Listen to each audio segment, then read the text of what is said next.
Assalamu alaikum. Welcome to Sajdah's Morning Coffee Talks. That simply means peace be unto you. And this morning, we're just going to talk about life, love, and business. So grab you a cup. I'm drinking this morning out of my Long Live Love cup. And tell a friend, make sure you share, and we'll be right back. Give y'all time to get up and get in here.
O Allah, guide me among those whom Thou hast guided aright, and preserve me among those whom Thou hast preserved, and befriend me among those whom Thou hast befriended. Bless me in whatsoever Thou dost grant me, and deliver me from the evil of what Thou hast judged. Surely Thou judgest, and none can judge against Thee, and he whom Thou befriendest is not disgraced. Blessed art Thou, O Lord, and exalted be Thee above what they set up besides Thee. I bear witness, nothing deserves to be served besides Thee, and I bear witness that Muhammad is Thy servant and apostle. Amen.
Assalamu alaikum, or peace be unto you. Welcome, welcome, everyone. It's Friday. It's Friday. And normally that doesn't mean that much to me, but this week it's been meaning something because the 9 to 5ers, the people who working their jobs this week, been working your sister this week. But that's all right. I I try to see everything as God's way of making me. I'm in the classroom of becoming a God, with the little g. And there's things that when I go through them, I try to learn from them and try to just extract um, whatever wisdom, whatever I can use to make me better and a more wholesome person. And so, when I get things flooded at me, that's just kind of what I try to do. I'm drinking some chai this morning. I made some homemade chai tea actually yesterday, and I had some left over. And I'm drinking out of my Long Live Love cup this morning. What y'all sipping on? Um, Somebody DM me and said, at this day and time in which we live, why are you always talking about love? I said, because not only is love what we need in our community, in our families, in our lives, um, in the country, but it's the most powerful force in the world. And so, I choose love. Doesn't mean I don't have bad days.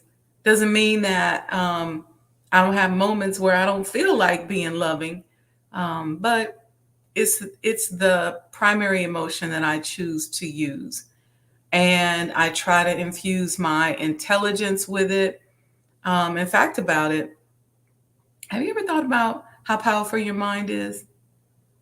I will sit there and I do meditations. Mom says she got some hazelnut coffee. Okay, I see you in here, Keen. Welcome, welcome. Walaikum salam. Um, I do meditation. So after I've been meditating since, whew, formally meditating since college. Um, but when I was a child, I would literally just sit in my room in silence and meditate. And I let my mind travel, I go into trance or sometimes I focus on my body, um, where I would just focus on sending healing and loving energy throughout my body. And I'll start from the top of my head, call out all my organs and just let the energy just flow all the way down my body. And I do that for healing. I do it when I'm not feeling well. I do it when I'm feeling well.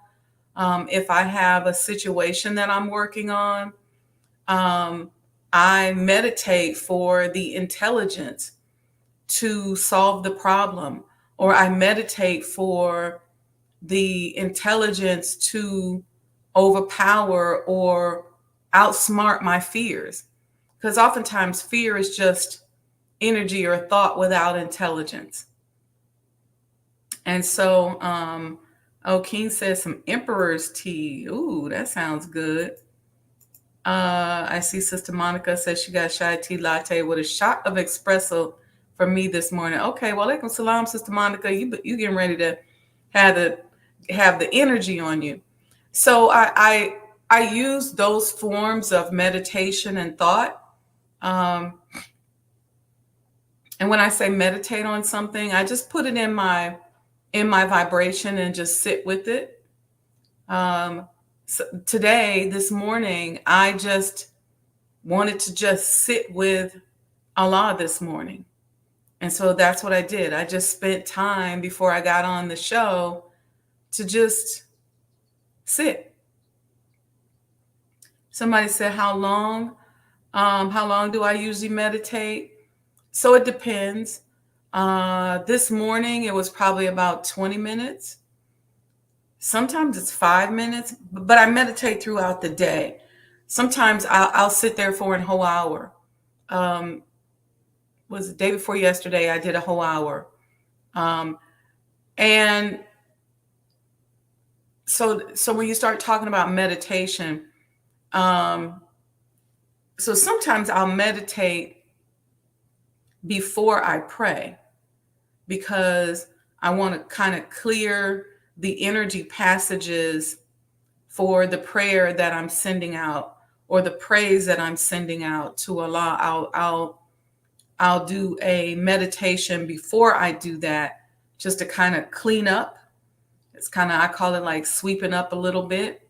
Um, During the day, a lot of times if I'm in between meetings, I'll take a quick minute or two, maybe 4 or 5 minutes, and do a meditation.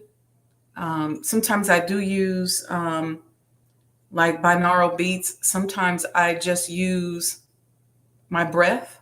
Other times I use the wind, or maybe it's the rustling of the trees. And, sometimes it might be a bird chirping. I'll just meditate to it. Um, I was in a hotel a few weeks ago, and there was an air blowing sound that was just so loud coming through the room. I just meditated to that because it kind of had a rhythmic thing. So, you can use whatever you want. Sometimes I'll see something that's so beautiful. Like I was looking at some trees the other day, and I just wanted to meditate to how I felt like the trees were trying to get our attention, and just, feeling that energy. Um, one of my favorite places to meditate is in front of water.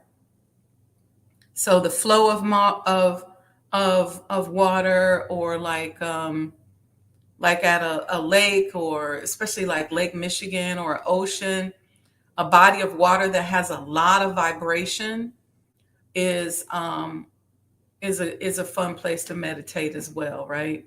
So um, so just a spiritual practice that I do, that I've been doing for years.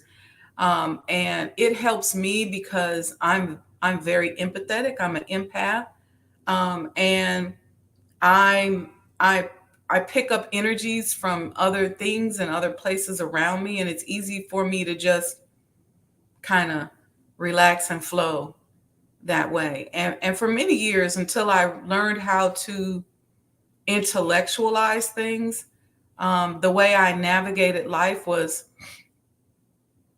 really through vibration. Um, I'll give y'all a little secret. I started wearing glasses when I was like 4 or 5, so I couldn't really see that well. And I've since had eye surgery, but I couldn't really see that well. And instead of relying on the sight, I would rely on like the vibration and like light and stuff like that. And when it came to learning how to read, I didn't have to really read on the paper because I couldn't really see the paper, and I didn't really know what that meant. I didn't know at 4 to let my parents know that I needed glasses. They figured it out though. Somebody figured it out. I don't know where the glasses thing. I didn't know that I needed to say that, but um, I knew that I couldn't see the words on the paper, or like, you know, things that were far away. And so I would just use vibration to figure out what it was. And until I started wearing glasses and became more dependent on my vision, that's what I used. And so then when I started wearing glasses, I was able to see, and I didn't use my vibrations as much. And then I think somewhere, I always hated those glasses. I think around the ninth grade, I started wearing contacts. They used to have these little tiny hard contact lenses that were horrible, and they would had a little tiny hard circle, and they would pop on your eye. And then I think somewhere around college, they started making soft contact lenses for astigmatism, because soft contact lenses had been out, but they weren't out for people with astigmatism. So I started wearing those. Good morning, Sister Alita. Blessings to you. Assalamu alaikum. And so I started wearing those. But through all of that, um, I would I would utilize vibration to be able to figure out what it was that I was doing. And so by the time I got to college and I learned what formal meditation was, and back then people weren't meditating, so folks talked about me all the time. They was like, "Okay, she's weird." I remember when I first came in the nation. I remember one time talking to a sister and she was upset about something. I was like, "Sister, I think you need to meditate." She was like, "You're weird." But I used to meditate all the time. I would come, I would come to the mosque and sit down and meditate before post. Seriously, um, seriously. That was me. And so I do it with everything. I meditate over stuff that I do. I was, yeah, I was that weird sister. I didn't know, I was in orientation class. That was before I knew that we really didn't meditate like that. But I thought, oh, I done found my meditation tribe, and I would come to orientation class and be sitting there like this. They'd be walking around looking at me. Oh man, when I think about those days, it's so funny because I didn't know any better. And I would just, that's just what I would do. And so now I kind of keep it to myself a little bit. But, there's walking meditations that you can do. You don't have to. I like sitting silently just because that's what I taught myself to do as a child. Like I told y'all, I wore glasses at 4, so I couldn't see that well. So one, like I was running around. My brother was just teasing me the other day that he went back to Omaha, Nebraska, and the house where my grandmother used to live is torn down, but the stairs are still there.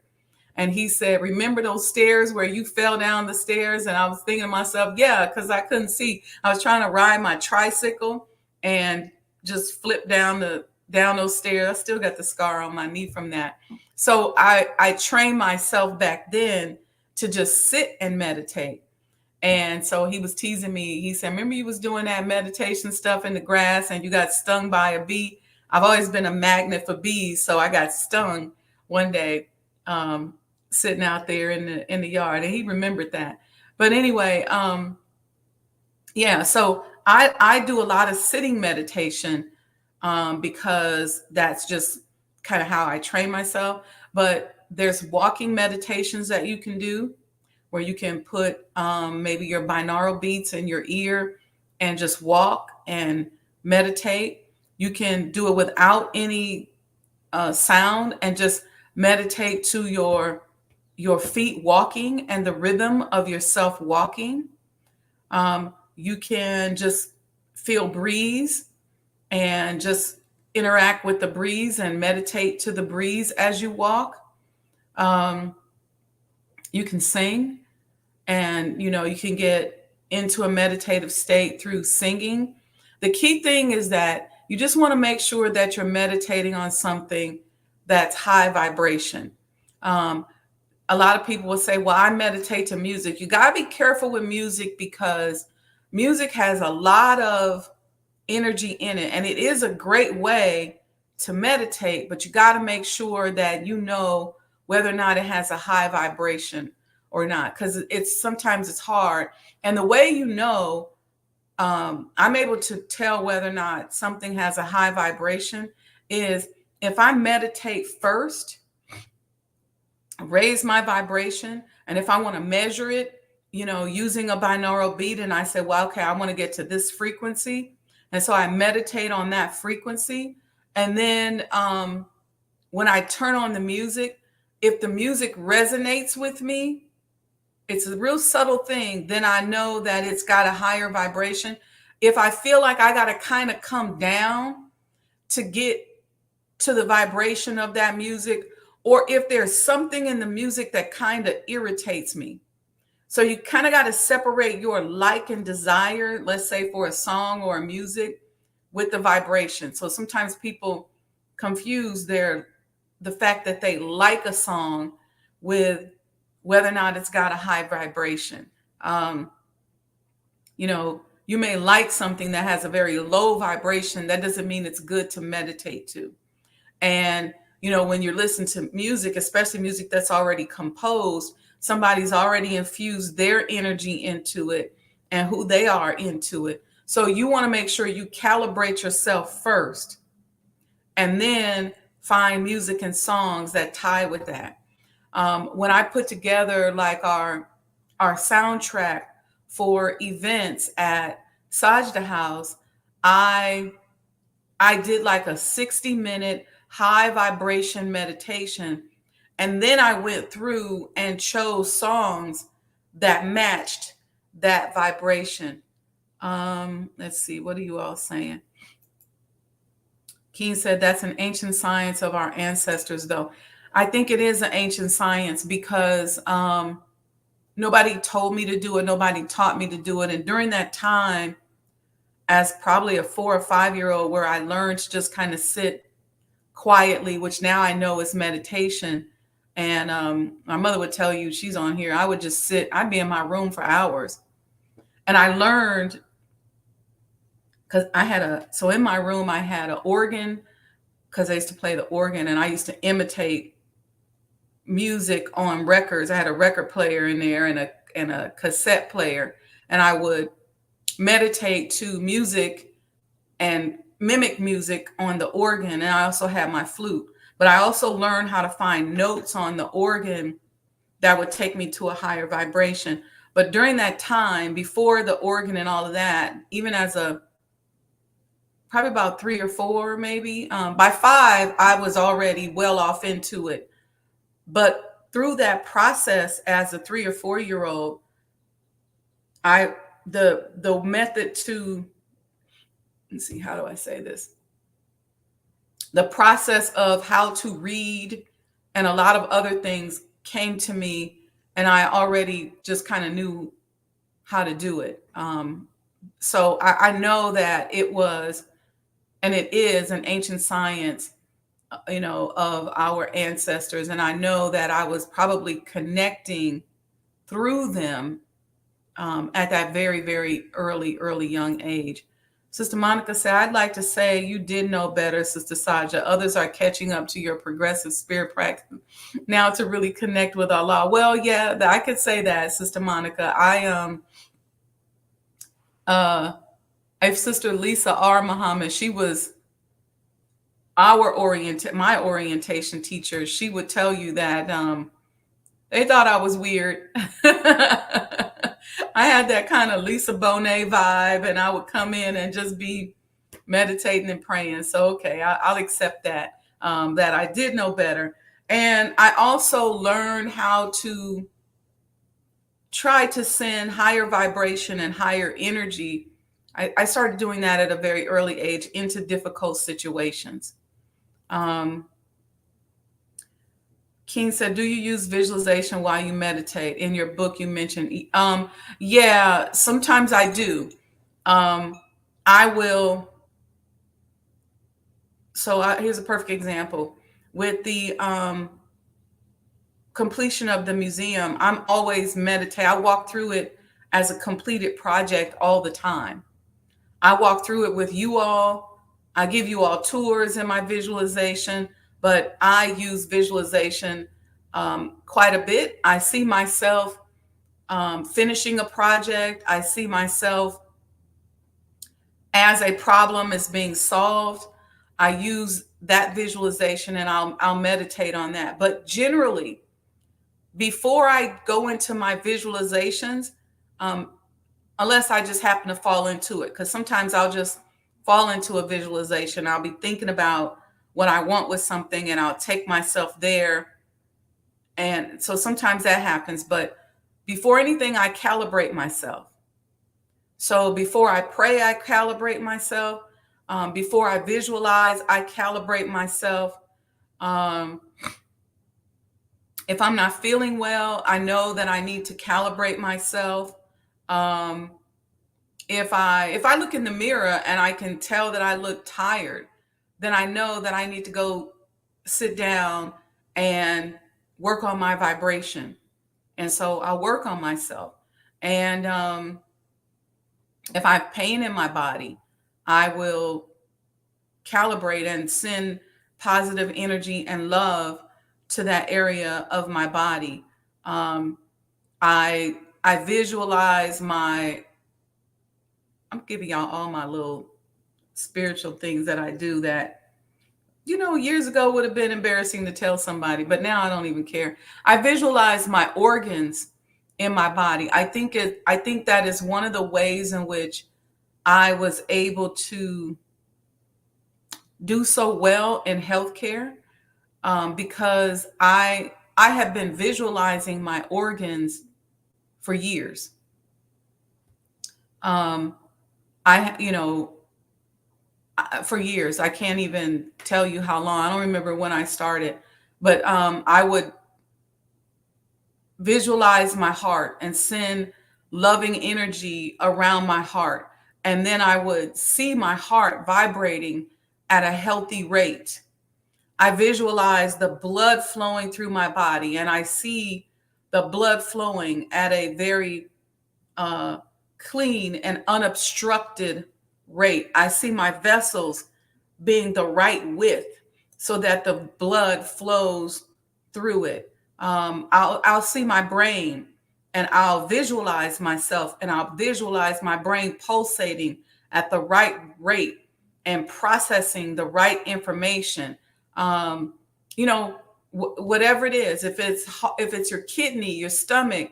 The other day, I ate something and it was bothering my stomach, so I sat and sent energy to my stomach and saw my stomach processing out the poison and getting rid of whatever it didn't need. And I'm telling my body, I'll say, body, eliminate anything that is not serving us, eliminate anything that is preventing us from having good health.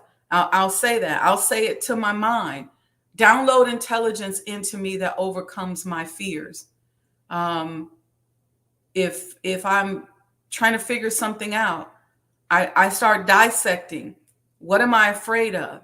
And then the thing that I'm afraid of, I have a conversation with it, and I send it good energy, love, light, and send it on away. And then I go, okay, now that that's gone, what are my options? Because what I found is that when I can't figure something out, it's something I'm worried about, or it might be an outcome that I'm more worried about than what I should be. So using visualization techniques to navigate through that is something that I do oftentimes. We were building the hospital. I never built a hospital before. I had done construction and stuff before, but um, as I was reading through the big, I think it probably is about 600-page federal guidelines, I was reading that and studying that. I was visualizing. As I would get to sections, I would visualize. I would, get drawings and visualize. And there was a constant visualization process through the whole thing, not just visualizing the entire completed project, but micro steps as well. And how I would feel when the project got finished. So those visualization techniques were very key. Let's see. We see Alish Muhammad. Wa alaikum salam. Sister Betty says, Happy Friday. King said, Allah has his hand on you, says, praise be to Allah. It's funny you mentioned that. Not funny, but it it's a sign that his hand is on you as well, and the rest of us, because this morning during my visualization, um, sometimes as I'm visualizing, I'll feel my body wanting to rise, rise into a bright light or something like that, and I'll let myself go to it. And I've had visualizations. I had one this morning that came to me, where I was just spinning around the sun, just spinning, spinning, spinning, spinning around the sun. And then I went into the sun and I was sitting there with my hand in Allah's hand. And I just started feeling that and letting that happen and letting my hand be in Allah's hand. And I started thinking about the minister saying, I remember one day he said to me, I pray that Allah keeps you in his bosom. And so I just let myself flow into the bosom of Allah and my hand being there. And I asked him, I said, download to me anything you need me to do. What do you need? But that kind of thing happens often. Sometimes if I'm meditating and I'm having a problem, I might sit down and be dealing with a challenge, and I might be sitting in kind of like a energy or a spiritual or energetic darkness might be around me. And sometimes the darkness might be hard, like some concrete dark walls. And it might be a little stream of light coming through. And so just sitting there and meditating on the light and then allowing myself to go through up out of the darkness into that light and letting myself just flow. Sometimes I've had certain visions that were continuous. I forget what they call that, or dreams or experiences that were continuous. Um, I'll tell you one in particular. This was probably in the 90s. Some of you all have heard me say this before. Every time I would lay down to go to sleep, I was taken to a place where I was lost. So I was I don't remember the order of it, but I was in some dusty place one time, just walking, trying to find my way. I was lost. And again, in true Sajdah fashion, I'd sit down on the floor and I would hear footsteps. And I knew that those footsteps were the minister's footsteps, but I couldn't find him. But I would hear him because I remember one day being at the palace, and I think Sister Alita, might have been downstairs or something, and I could hear him walking. And so it's something about the cadence of his footstep that became ingrained in my brain for some reason. And so every time I laid down, I could hear his footsteps, but I couldn't see him. And this went on for months.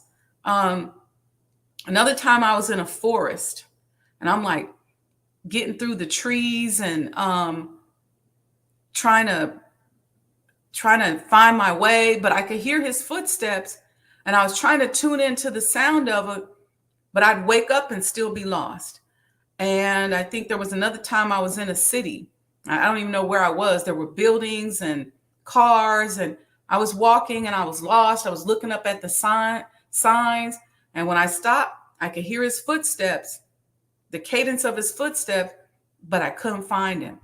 And I'm trying to think of where. There were just so many places that I was. And I didn't know, I couldn't find him. I mean, just so many places. I think one time I was at a mall, and as soon as I laid down, I was at the mall and I'm walking and I'm lost because I'm looking, trying to find my anchors, trying to find the stores. I think I was looking for my car in this particular one, and I didn't know where I was. And I got out in the parking lot and I was lost, but I could hear his footsteps. And then this probably went on, it was a while. And then one day, I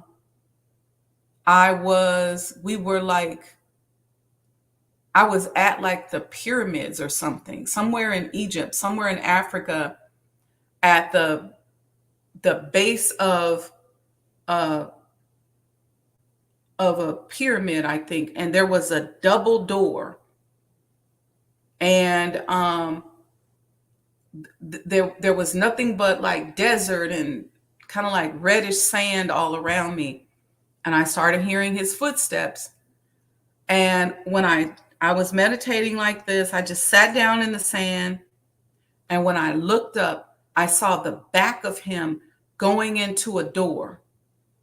And I ran up. I just remember running like crazy. I remember running so hard that when I woke up, my biceps were hurting because I was just pumping and running so hard. And I got through the door right behind him. And I remember what he had on. He had on he had on this peanut butter colored suit that he used to wear a lot back in the day. And I saw him going through a door, and I ran through the door, and there was about that much space before the door closed, because he had got to the door and I'm running because the door is closing, and maybe about this much space. And I got through the door and I went in.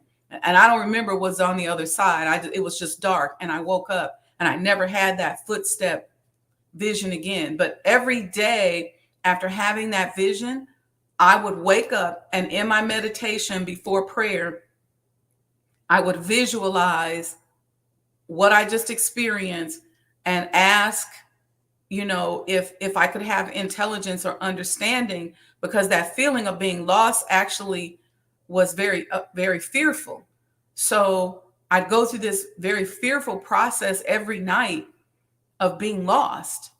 And so once I went through the door, I never had that again. And then years later, that was in the 90s, and then probably around 2020, I had a vision. I'll tell you part of it. I was climbing up a very rocky and stony mountain, and as I was climbing up the mountain, I was cutting myself. My knees were getting scraped, and I was going up the mountain. And when I got almost to the top of the mountain, the only thing I could see were the minister's feet. And there's more to it, which I won't share, but that I ended up being able to tell him about.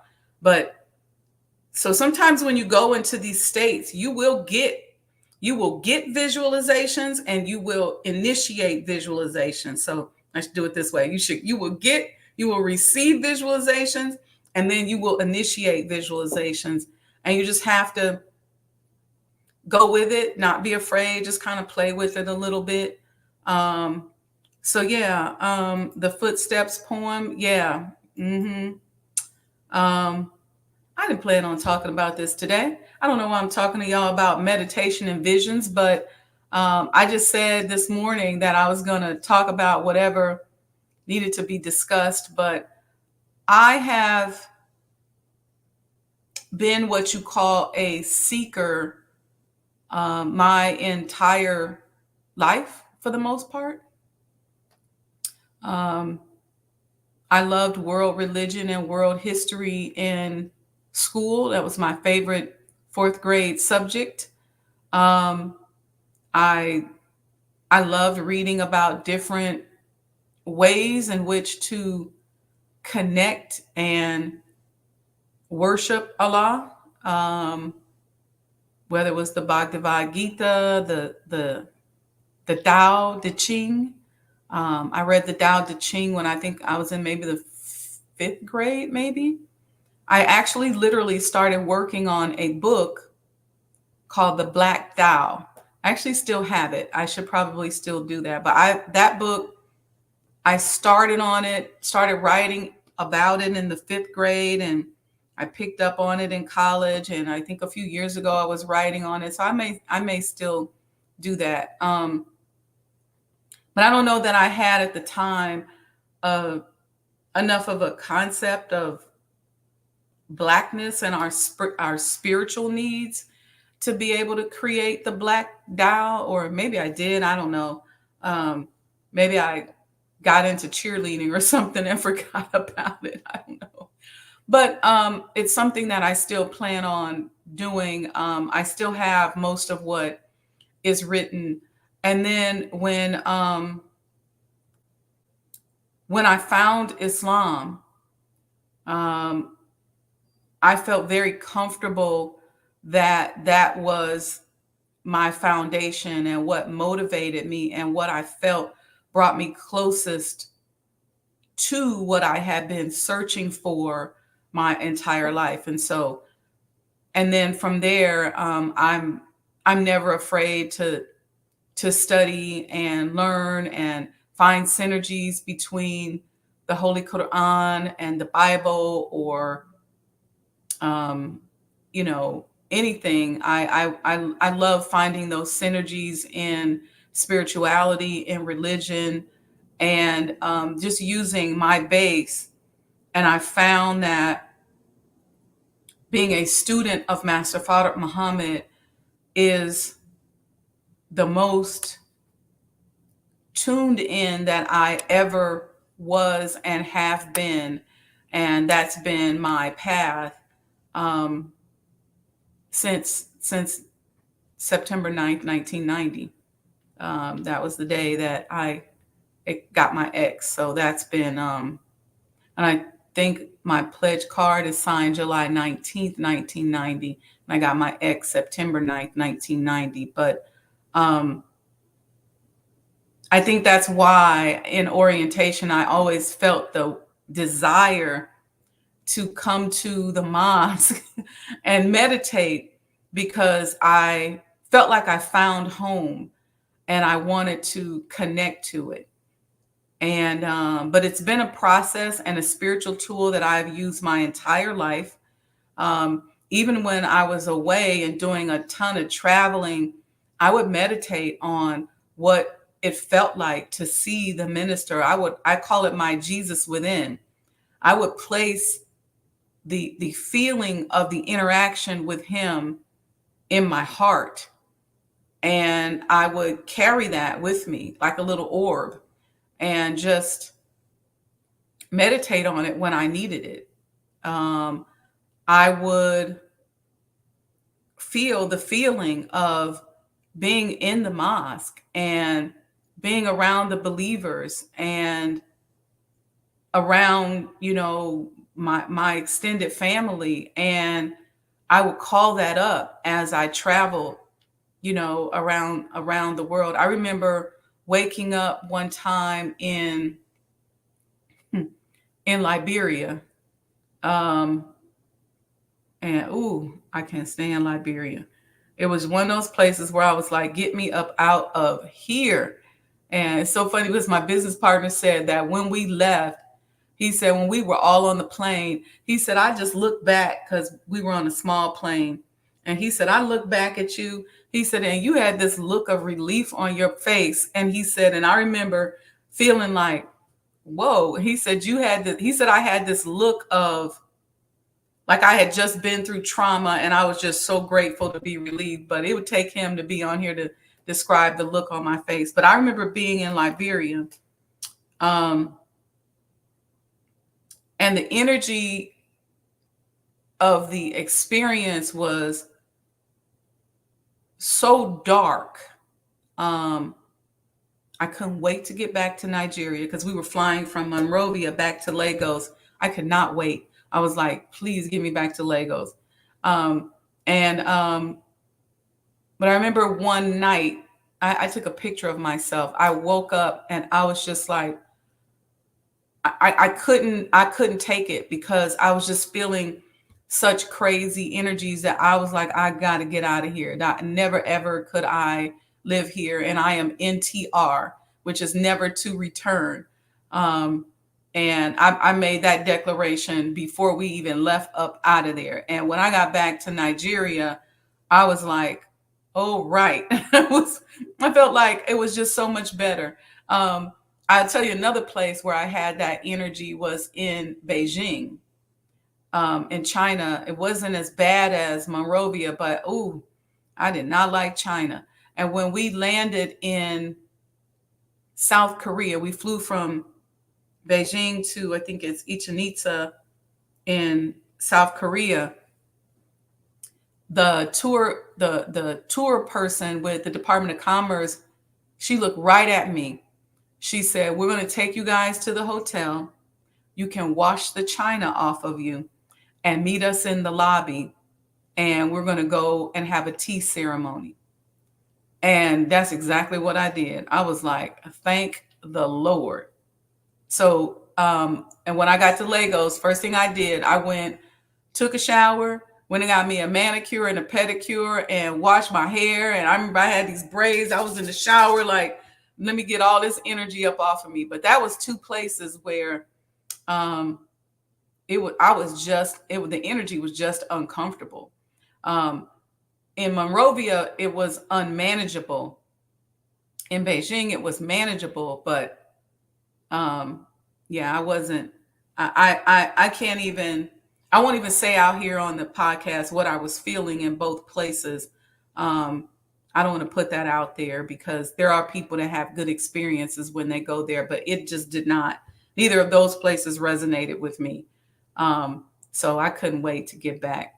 So anyway, y'all, that's coffee talk this morning. If you was at my house, that's what we'd be talking about this morning. We're still working on the produce show, and these cicadas been so bad. I have not been able to do my outdoor shows.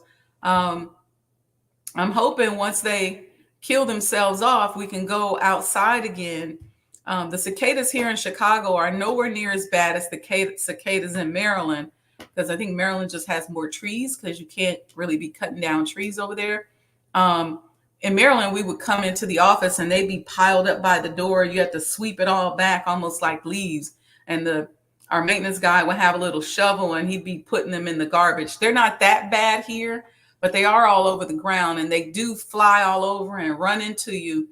And where I was planning on doing coffee talks this morning, it was just too many of them out there. It was just too irritating. I mean, they're harmless, but it's I don't know, it's a little gross. And so I didn't want to do it there. I'd sit out there and do it with bees around before I would do it with them cicadas. Just something about how big and crunchy they are and how they just run into you that I didn't think y'all would resonate with this morning, especially if I start talking about meditation. But we'll get there. Okay, we're going to get there soon. I plan on doing some coffee talks out on Lake Michigan and just, having some fun with this. So I appreciate you guys joining. We're going to be tuned in tomorrow morning at 6 a.m. Make sure you give a love offering. If you enjoyed anything, you get anything from any of the things that I talk about. I'm very selfish because this is really for me. Let me just shamelessly tell y'all. I started video blogging and audio blogging really to teach myself because I would get these downloads that I needed to explore, and then I started realizing, like, this can't just be for me. Like, I know you didn't just give me this a lot just for myself. So let me start sharing as I'm learning too. And so I've been doing it ever since then, ever since 2005 to 2008, I was writing blogs. And then after that, I started doing the audio blogs. But anyway, I just share what's given to me and I try to share it with you. I'm a student of Master Fard Muhammad, so Islam as taught by him is my foundation. I'm all about love. I choose love. Love is a very powerful force. And so, yeah, happy Friday, y'all. If you enjoyed this, send a love offering. If you need to book me, you know how to go to book SajdahWendyMuhammad.com. If you want to support the completion of the Honorable Elijah Muhammad House, you can go to supportSajdahHouse.com. And if you say, you know what, I'm not ready to get a coin or do anything like that, just give a love offering to the movement. Okay. Go to Cash App, $Sajdah Enterprises. We don't charge for the platform. I'm trying my best. I told y'all I'm working on this series. I'm working on pre-recording a series, and I'm trying to figure out how to get enough sponsors so you guys can get all the information for free. But if you do have to pay something, I'm working on making it minimal, um, because Allah didn't charge me nothing for it. So I'm gonna give it to you if I can. All right, peace and blessings, family. Love you all very much. Sending each and every one of you good energy. I'm just watching, visualizing, loving energy just swirling around each and every one of you. I'm visualizing intelligence being downloaded into you that helps you to overcome your fears and helps you to solve problems. And I'm wishing you a closeness to Allah that you've never experienced, wishing you more goodness and love than you've ever experienced or imagined. Okay, so we'll see you all tomorrow morning, inshallah. Assalamu alaikum.